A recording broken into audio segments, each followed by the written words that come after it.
The storm howled through Pinecrest like a living thing, rattling the windows of Jake Reynolds' isolated A-frame cabin. Inside, the retired soldier rubbed his scarred shoulder, staring into the fire while his battle-worn German shepherd, Rax, dozed at his feet. Then Rax's head snapped up, ears rigid, nostrils flaring. Before Jake could react, the 90-pound dog was at the door, claws scraping wood, a low whine building in his throat. "Easy, boy," Jake muttered, but Rax wasn't having it. The dog lunged against the door with a force that sent pain shooting through Jake's bad arm. Outside, the blizzard swallowed everything, except what Rax had heard. A child's whisper, carried on the wind, "I'm sorry, Mom." And then Rax was gone, a black streak vanishing into the whiteout. Jake grabbed his flashlight, his breath coming in ragged gasps. That dog hadn't run off in years. Not since Mosul. Not since the explosion that took half their unit. Whatever Rax heard out there, it was bad. Real bad. Emmy Carter's breath came in shallow puffs as she stumbled through knee-deep snow, her thin pajamas soaked through. The Hartwell's mansion had disappeared behind her, its golden windows blurring into the storm. She'd waited until Vanessa passed out on her third glass of wine. Waited until Greg's snores rattled through the baby monitor. The laundry room lock had been easy to pick this time. She'd practiced with bobby pins for weeks. But the Colorado night? It was trying to kill her. Ice crystals lashed her cheeks as she fell against a frozen swing set in Blackthorn Park. Should have taken a coat, she thought numbly. Not that Vanessa would have let her. "You don't deserve nice things," she'd hissed just that morning when Emmy reached for her backpack. The cold was spreading up her legs now, turning her bones to lead. Emmy's vision tunneled. Maybe if she just closed her eyes for a minute. A distant bark shattered the silence. Then another. Closer. Emmy tried to lift her head. Jake's boots punched through ice crusts as he followed Rax's trail, the beam of his flashlight bouncing wildly. The dog had never led him wrong. Not in Fallujah, not in Raqqa, but this made no sense. "Rax! Heel!" The wind stole his words. Then, 20 yards ahead, Rax began digging like a madman, snow flying between his hind legs. Jake's pulse spiked. He lunged forward and nearly tripped over the small blue hand protruding from under the playground slide. Jesus Christ! He dropped to his knees, gloves tearing at the snowbank. The girl couldn't have been more than 10, her lips tinged violet, her chest barely moving. Rax whined, licking her frozen fingers as Jake ripped off his coat to wrap around her. That's when he saw it. A spiral notebook clutched in her stiff fingers, its pages warped with melted snow. Jake pried it open. The first page stopped his breath. Day 37 in the laundry room. Toilets clogged again. Vanessa says I'll sleep here until I learn respect. Underneath, a shaky drawing of a woman with a wine glass, her mouth a jagged red slash. The ER smelled like antiseptic and burnt coffee. Jake paced the waiting room, Rax pressed against his leg. Hospital staff be damned. When the doctor finally emerged, her face was grim. Hypothermia, malnutrition, old fractures healing wrong. She hesitated. There's scarring, consistent with belt buckles. Jake's vision went red. He'd seen those marks before on refugees, on abused POWs. Not on a fourth grader. Not on his dead sister's kid. Because that's who this was. The photo in Hannah's last letter didn't lie. Same stubborn chin, same widow's peak. Emmy Carter was family. Rax nudged the notebook on Jake's lap. Page after page of apologies. Sorry for spilling juice. Sorry for coughing. I'll be good. The last sketch made Jake's stomach heave. A child-sized mat next to a humming freezer, labeled "My bed when I'm bad." He was reaching for his phone when Natalie Cruz from CPS walked in, her tablet flashing with Vanessa Hartwell's smug DMV photo. "We've got problems," Natalie said. "That woman? She's not just Emmy's stepmom. She's the sole beneficiary on Hannah's life insurance policy. And guess who's next in line?" The Pinecrest Sheriff's Department reeked of stale donuts and bad decisions. Deputy Dawson, a pot-bellied lifer with nicotine stains on his fingers, shrugged at Jake's evidence. "Kids exaggerate. Vanessa Hartwell's pillar of the community. Natalie slammed Emmy's notebook on the desk. Tell that to her fractured ribs. Or the CPS reports you buried last year. The deputy's face darkened. That's when Jake noticed it, the wedding ring on Dawson's left hand. Same make as Greg Hartwell's. Same shine. Oh hell no. Rack sensed it too, his growl vibrating the floor tiles. Jake leaned in, his voice desert dry. You knew. Dawson's Adam's apple bobbed. Behind them, the precinct door burst open. A frostbitten Emmy stood there, hospital gown flapping, her eyes wild. She's coming. Before anyone could react, headlights flooded the parking lot. A silver Lexus screeched to a halt. Vanessa Hartwell stepped out, her designer boots crushing snow like bones. There's my girl, she purred. Emmy recoiled, her whisper a blade to Jake's heart. She brought the suitcase. The one she uses when kids disappear. The DNA test results trembled in Jake's scarred hands. 99.9% match. Paternal uncle. As he stared at the girl curled on his couch, her too-thin frame barely making a dent in the blankets. Emmy's ribcage rose and fell in sleep, each breath fluttering the faded hospital band still looped around her bird-like wrist. Size. Pediatric small, the plastic adjusted to its tightest notch. Her face, half buried in Rax's fur, was a punch to Jake's gut.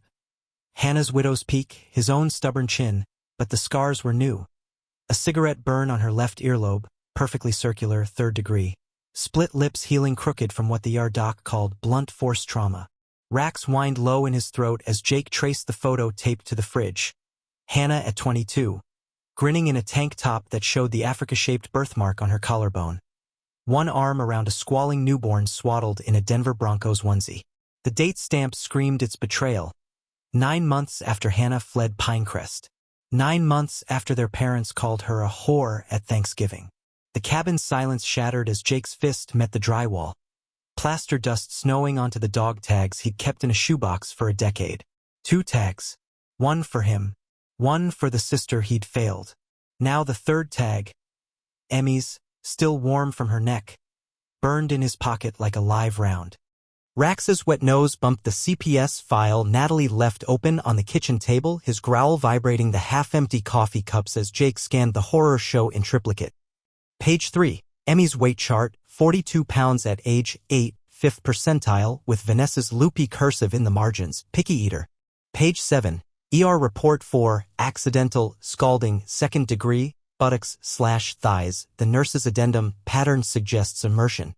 Page 12. School photo. Emmy's forced smile couldn't hide the yellowing bruise under her foundation, her turtleneck pulled high to cover what Jake now knew were ligature marks.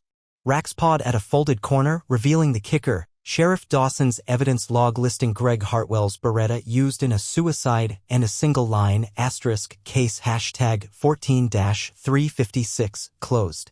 No foul play suspected. The date matched Hannah's overdose by 48 hours. Jake's vision tunneled. This wasn't just abuse. It was a cover-up.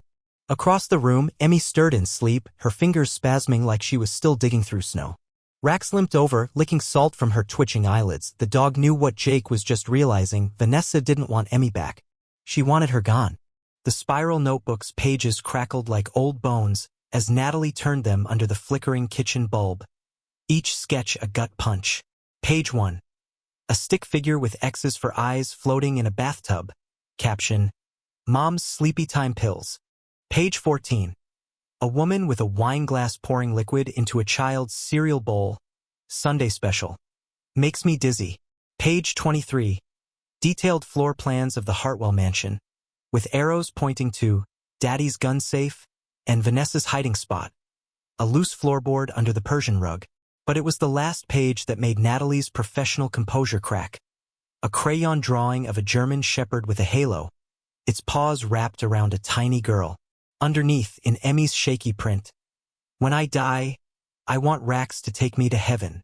The social worker's pen snapped in her grip, ink bleeding across her notes like a Rorschach test of rage. Jake said nothing, just reached for his shotgun and a handful of shells. Some stories didn't need words. The Hartwell safe yielded its treasures under Rax's snarling supervision. A $250,000 life insurance policy on Emmy, beneficiary Vanessa. Hannah's missing dog tag, engraved with Emmy's birth date. And the photo. Jake's knees hit the Persian rug. There, grinning under a happy 5th birthday Sophie banner, stood Vanessa in a familiar sundress, her arm around Hannah's shoulders. The same dress Emmy had drawn wrapped around the stick figure labeled, Mommy's Bad Friend. The date? 3 weeks before Hannah's overdose. 3 weeks before Vanessa comforted grieving Greg straight into her bed. Rax's wet nose bumped Jake's elbow, steering him to the dresser's false bottom, where a Ziploc bag held 5 tiny white teeth, Emmy's baby canines, and a note. For the tooth fairy winky face, the dog's growl shook the walls. Some secrets deserved to burn. The cabin door exploded inward at 3:17 a.m. Splinters raining onto Rax's bed as Jake rolled for his rifle. Too late. The intruder's flashlight blinded him, its beam catching the syringe aimed at Emmy's foredrip. Rax moved like a bolt of black lightning, his jaws closing on the man's wrist with a crack of snapping bone. The scream woke Emmy just in time to see Jake tackle the figure into the hall, the struggle revealing a sheriff's badge under the ski mask. Then, tires screeched outside. Headlights. Vanessa's voice cut through the chaos. "Bring me my daughter!" Emmy's whimper was lost under Rax's war cry snarl as the dog lunged for the door, then collapsed. The syringe's contents, later identified as concentrated digoxin, dripped from his shoulder fur. Jake's roar shook the rafters as he chambered around.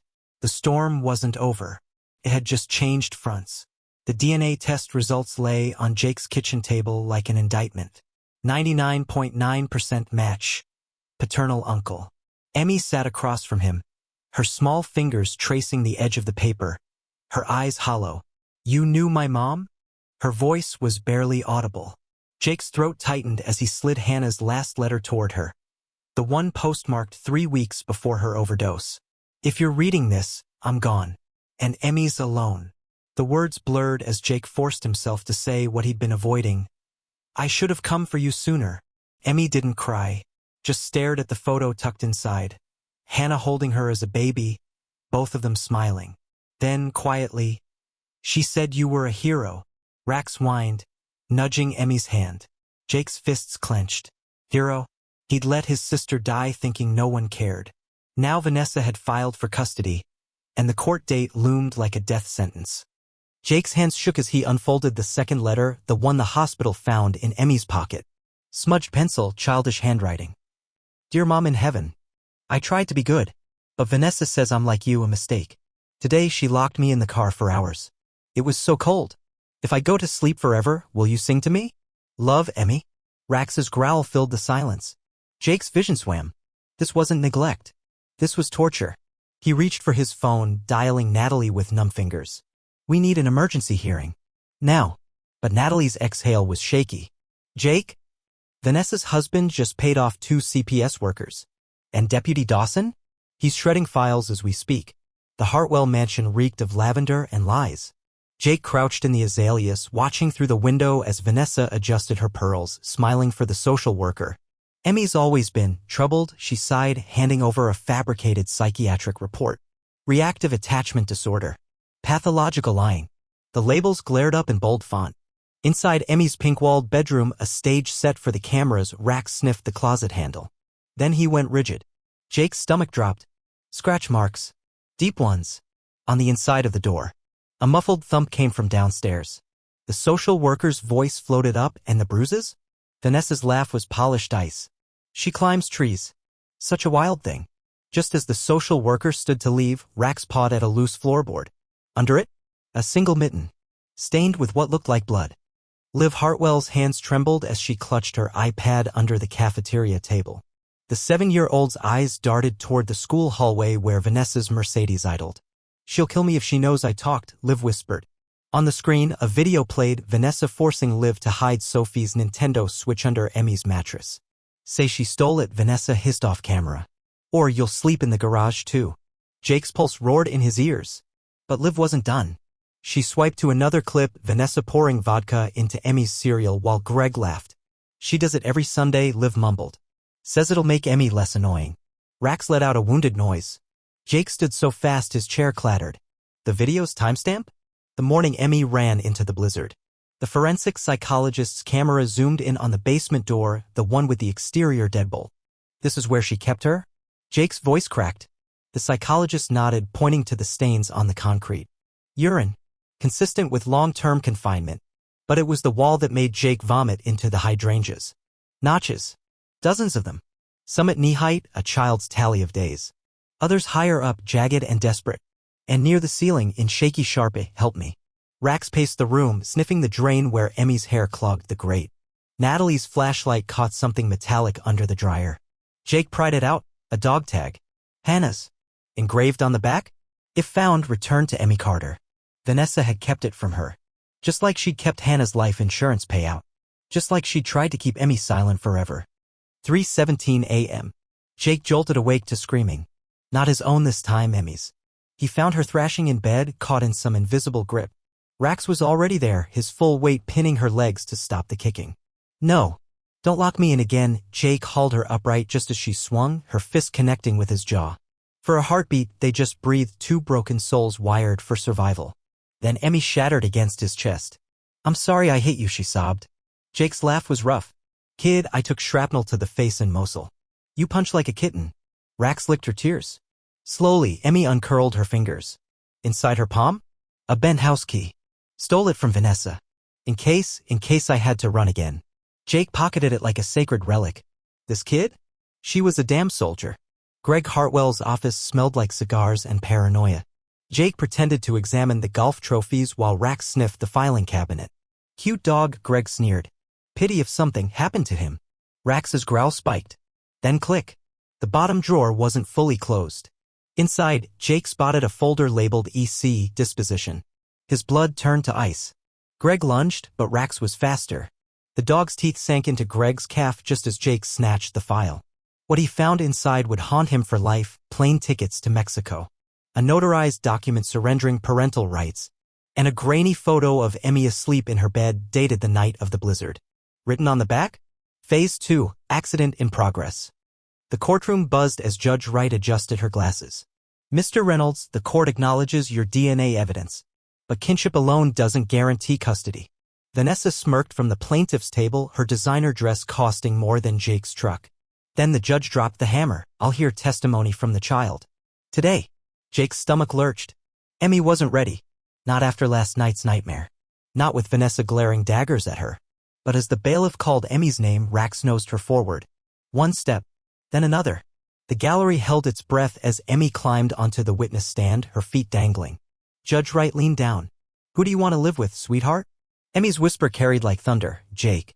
Because Rax found me when no one else was looking. Dr. Chen's X-ray light box illuminated Rax's spine. See these shadows? Shrapnel. Old fractures. She pointed to the jagged lines near his hips. This dog took bullets for someone. Jake's breath caught. Fallujah. The ambush. Rax had dragged two wounded men to safety before collapsing. Just like he dragged Emmy from the snow. Dr. Chen's voice softened. There's more. She flipped the switch, revealing a tumor the size of a walnut. Advanced. Inoperable. Jake's knees buckled. Rax licked his hand, tail thumping. Like he knew. Like he'd always known. Outside, the first snowflakes of another storm began to fall. Claire Bennett's farmhouse smelled like cinnamon and unconditional love. Emmy sat at the kitchen table, carefully measuring flour for apple pie, her first baking lesson. Claire didn't flinch when Emmy spilled sugar everywhere. Didn't yell when she cracked an egg wrong. Just smiled and said, more vanilla fixes everything. Through the window, Jake watched Rax limp through the snow with Emmy's mittens in his mouth, his latest rescue mission. The dog's time was running out.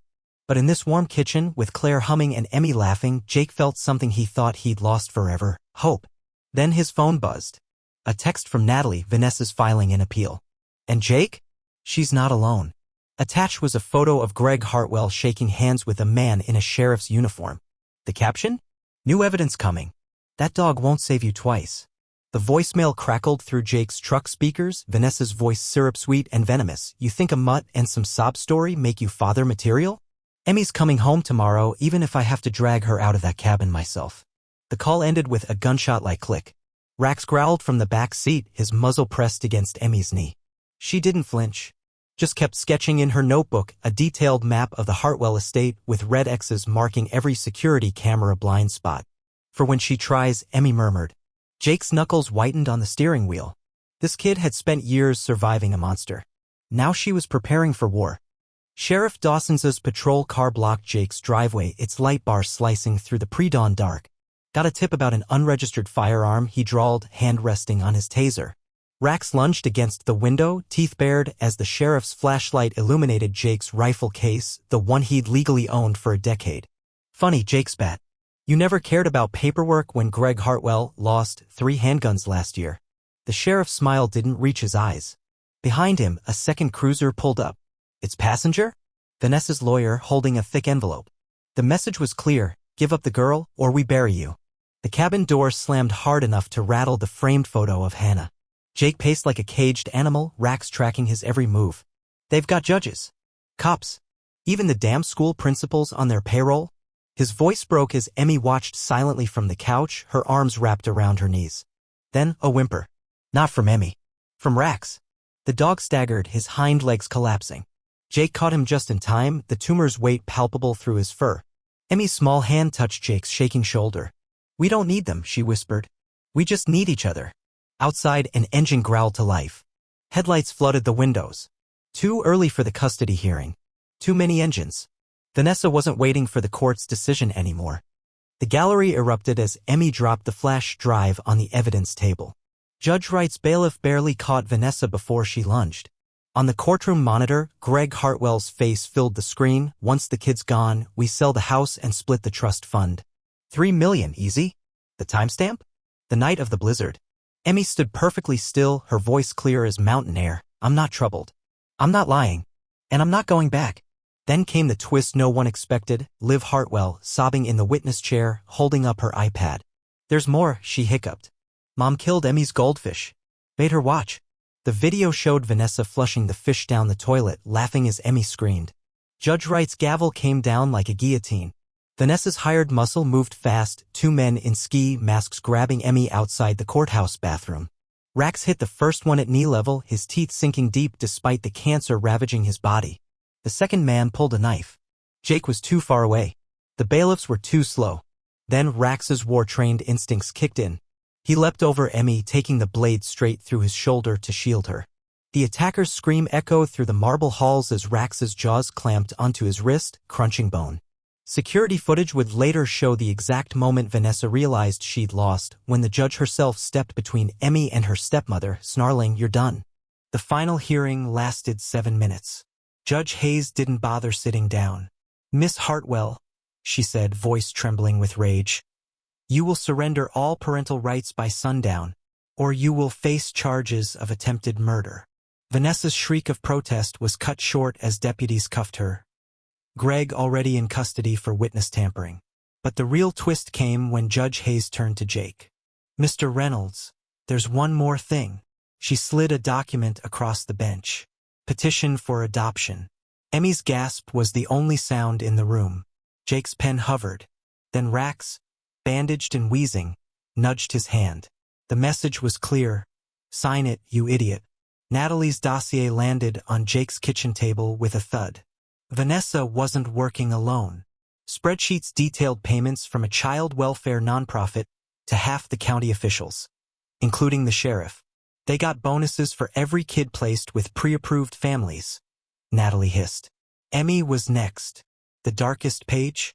A list of properties owned by Greg's shell company. Former foster homes. All sold for massive profits after the kids disappeared. Jake's coffee cup shattered against the wall. Rax limped over, licking his clenched fist. They'd won the battle. But the war? It was just beginning. The bullet graze on Jake's arm burned like hell as he crouched behind his truck. The anonymous tip about a prowler had been a setup, one he'd walk straight into. Gunfire popped from the tree line. Rax, despite his bandages, stood guard over Emmy in the cab, his growl a steady rumble. Jake's phone buzzed. Unknown number. A photo of Hannah's grave. Then a text. "Should have stayed broken, soldier." Jake's reply was simple. He chambered around, nodded to Rax, and stepped into the open. "Come and try me." The jailhouse visitation glass reflected Vanessa's smirk as she mouthed 4 words to Jake. I kept her teeth. It took 3 guards to restrain him. Later, Natalie would explain Vanessa had paid an inmate to smuggle out Emmy's baby teeth, saved from every punishment. The psychological warfare was obvious. What Vanessa didn't know: Jake had already found Hannah's final gift to her daughter. Buried in Rax's medical file was an ultrasound photo. Emmy wasn't an only child. Flames licked the night sky as Jake carried Emmy through the smoke, Rax limping beside them. The electrical fire reeked of gasoline. So did the sheriff's uniform when he emerged from the tree line, gun drawn. Should have taken the deal, Reynolds. Jake's punch landed first. The sheriff's bullet went wide, straight into the propane tank. The explosion lit up Pinecrest for miles. When the ashes cooled, three things remained intact: Jake's dog tags, Emmy's charred notebook, and Rax's steel crate where he'd herded them to safety one last time. The ink dried slowly on the adoption papers, each looping letter of Emmy's new name a rebellion against the past. Judge Hayes' pen had barely left the page when Emmy launched herself at Jake, her tears soaking through his shirt. Rax circled them, his tail thumping weakly despite the pain meds. Then, Emmy froze. "What's that?" she whispered, pointing to the judge's folder. A single faded ultrasound photo peeked out. Judge Hayes paled. This wasn't supposed to. Jake's blood turned to ice, because that grainy image showed two tiny heartbeats. Hannah's last secret. Emmy wasn't just adopted. She was a twin. Rax's breathing had gone ragged, his once powerful body now drowning in its own skeleton. Jake carried him to the truck at 3 a.m., Emmy clutching the dog's favorite chew toy, a bullet casing from Mosul. The emergency vet's words were gentle knives. Days, not weeks. But as they turned to leave, Rax suddenly stiffened. His milky eyes locked onto the clinic's security monitor. There, clear as day, was Sheriff Dawson sneaking into the back parking lot with a syringe. Jake's combat instincts flared. This wasn't a mercy visit. It was a hit. The bulldozer's engine roared as it smashed through the Hartwell's gilded front door. Jake watched from the street, Emmy's hand tight in his. The sold sign on the mansion's lawn flapped in the wind, all proceeds funding Rax's haven. Neighbors gawked as workers hauled out Vanessa's designer furniture, including the wine-stained couch where Emmy had been forced to sleep. "First rule of the shelter," Jake said, tossing Emmy a sledgehammer. She didn't hesitate. The first swing shattered Vanessa's vanity mirror, reflecting 100 broken versions of the girl she'd been. Outside, Rax barked weakly from the truck, his final demolition order.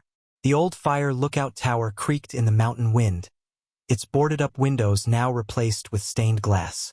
Emmy pressed her palm against the newest edition, a bronze paw print plaque reading Rax's Haven, where every child is found. Inside, bunk beds lined the walls, each with a handmade quilt and a stuffed German Shepherd toy. Jake knelt beside the first resident, a freckled boy with a black eye, and handed him Rax's actual service vest. "This means you're head of security," he said solemnly. The boy's gasp echoed Emmy's from months ago. Some legacies never die. Lucas refused to speak for 3 days, just huddled under his bunk, flinching at every slamming door, until Emmy slid him her notebook open to a specific page. Day 1 at Jake's. Scared. But the dog smells like peanut butter. That night, Lucas whispered his first words to Rax, now too weak to stand but still on duty from his orthopedic bed. "My dad used belts too." Jake overheard from the hallway, his fist pressing into his mouth. History wasn't repeating. It was being rewritten. The farmhouse kitchen smelled of cinnamon and forgiveness as Claire guided Emmy's hands through the crust.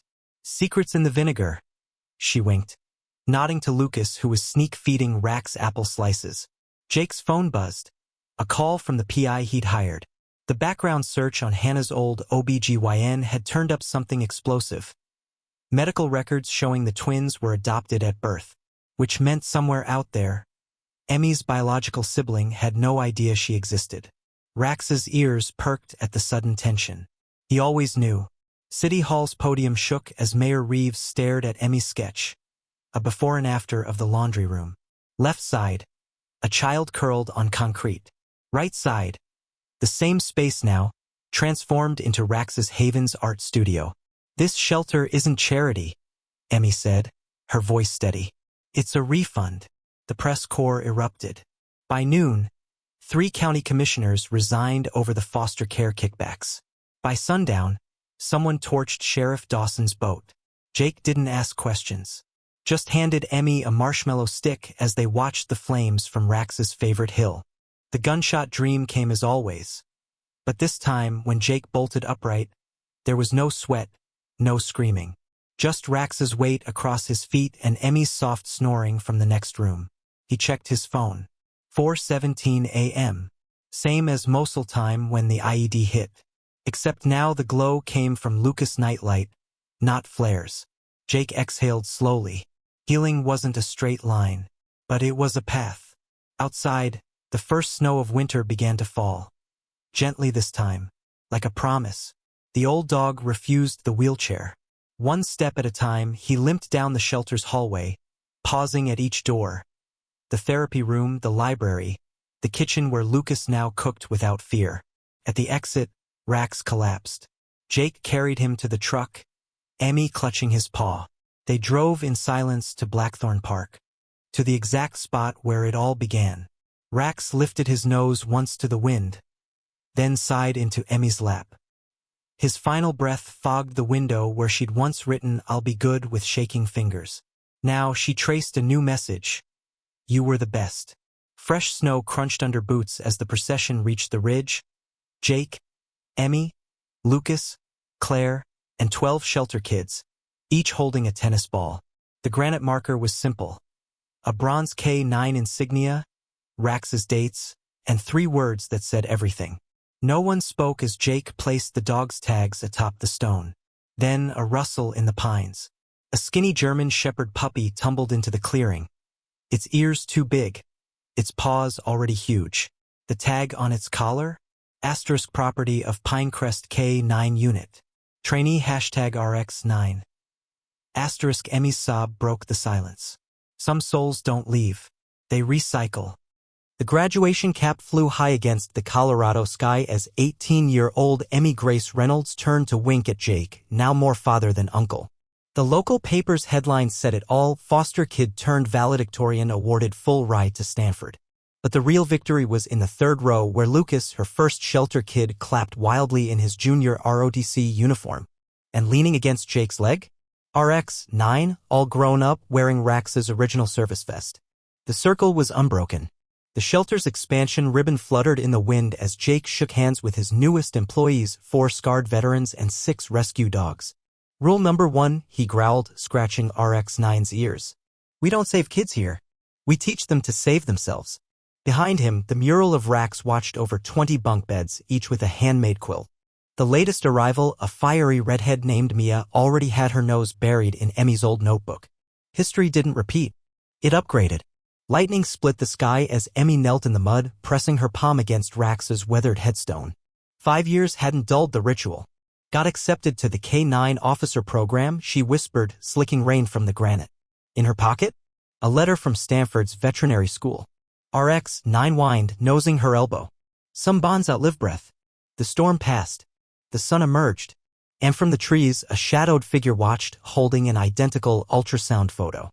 The jailhouse phone receiver trembled against Emmy's ear as Vanessa's voice slithered through. "You think your little shelter fixes anything? Those kids are broken goods." The reporter's camera zoomed in on Emmy's face, calm as still water. "Funny," she said, sliding a photo under the glass. It showed Vanessa's former mansion, now Rax's haven too. "We're using your old walk-in closet for the puppies." The guard had to restrain Vanessa as Emmy walked away, RX9's growl echoing down the concrete hall. The coffee shop bell jingled as Liv Hartwell, now a lanky teen in thrift store clothes, slid into Emmy's booth. "I testified against Mom," she blurted, shoving divorce papers across the table. "Got emancipated." I'm sorry." Emmy sipped her cocoa, eyeing Liv's bruised wrist. RX9 sniffed the air, tail stiff. Then Emmy pushed forward a shelter brochure. "We open at 7 a.m. Don't be late." Forgiveness wasn't free, but it was always an option. The state Senate erupted as Governor Hayes signed the bill mandating body cameras for all CPS workers. At the podium, 19-year-old Emmy adjusted her Stanford hoodie. "No more," he said, she said. "Just the truth." Behind her, Jake stood with Lucas, now his foster son, and 6 shelter kids holding leashed therapy dogs. The press missed the real story. The handwritten note passed to Emmy afterward. "Ask Jake about the twin." "Nurse G." RX9's ears perked. The game was afoot. RX-9's bark echoed through the shelter as she herded the newest arrival, a mute boy clutching a belt buckle. Jake watched from the doorway, Rax's old collar in his pocket. Some shoes couldn't be filled. Only honored. Then his phone buzzed. The PI's text showed a grainy yearbook photo, a girl with Emmy's exact widow's peak. Samantha Carter, 17. Adopted by pastor in Denver. Doesn't know. The screen blurred. Some ghosts weren't dead. Just lost. The campfire crackled as Jake ruffled Lucas' hair, both watching Emmy teach RX-9 to speak with hand signals. The scars remained, his bum shoulder, the nightmares, but the weight had shifted. Claire passed him a beer, her wedding ring glinting. Happy? She teased. Jake's grin was answer enough. The firelight caught something in the trees, a flash of auburn hair vanishing into the pines. RX-9's sudden alertness said the rest. The past wasn't done with them yet. Emmy's breath fogged the shelter window as she told the legend for the 100th time. Rax dragged me from a blizzard right there. The kids gasped on cue. Outside, fat flakes swirled. Same storm, different ending. No one noticed the unfamiliar sedan parked down the block. Or the girl inside, studying Emmy through binoculars, an identical spiral notebook in her lap. Some storms aren't weather. They're fate. The documentary crew packed up as Emmy placed flowers on 3 graves. Rax's, Hannah's, and the empty plot Jake kept, just in case. The narrator's voiceover boomed. From tragedy to triumph. Emmy tuned it out. Real legacies weren't filmed. They lived in Lucas' straight-A report card. In Mia's first laugh. In RX-9's vigilant gaze. And maybe, just maybe, in the footsteps crunching toward her through fresh snow. Emmy didn't turn around. Some reunions needed perfect timing. The wind carried a whisper. Hey, sis.